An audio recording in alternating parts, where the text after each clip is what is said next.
The year is 2025. You're in the worship service that day. You look around. What do you see? Are the pews empty? Is there lots of extra space? Or are the pews filled? Is the service dynamic? Or does the room feel empty? And you go outside after the service and you look around, and what's the state of the campus? Is it looking good?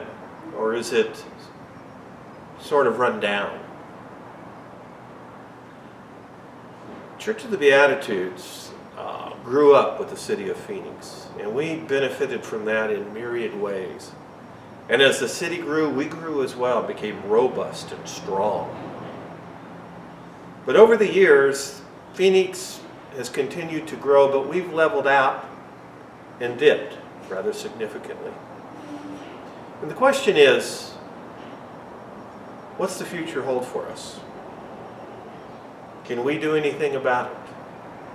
If you look around in the congregation on a Sunday morning, even now, you'll notice a lot of heads, at least as old as mine and mostly older. And we know that 10 or 20 years hence, the congregation is going to look very differently than it does now. And we're fortunate. Because of the generosity of the generations that have preceded us, we have the financial wherewithal to go on business as usual for at least 2 more decades. But what then? Will we have endowed a museum piece? Or will there be real life in the congregation? You have within you now the ability, I believe, to revitalize and rebirth your church. But it'll take a lot of work. And I know that you've given and given a lot, and you've worked and worked hard, and it's probably not fair that this task should fall to you. But time and circumstance have dictated that it does. And the question is, what are we going to do with this opportunity, with this challenge? Because Beatitudes Church is at a pivot point. I want to invite you, along with myself, to begin envisioning a rebirthing process for this church.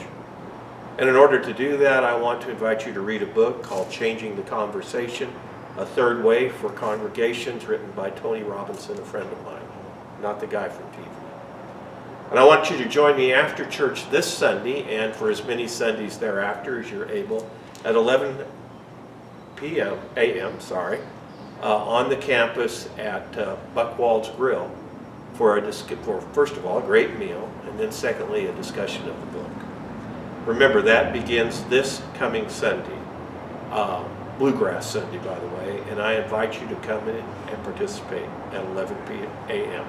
Thank you.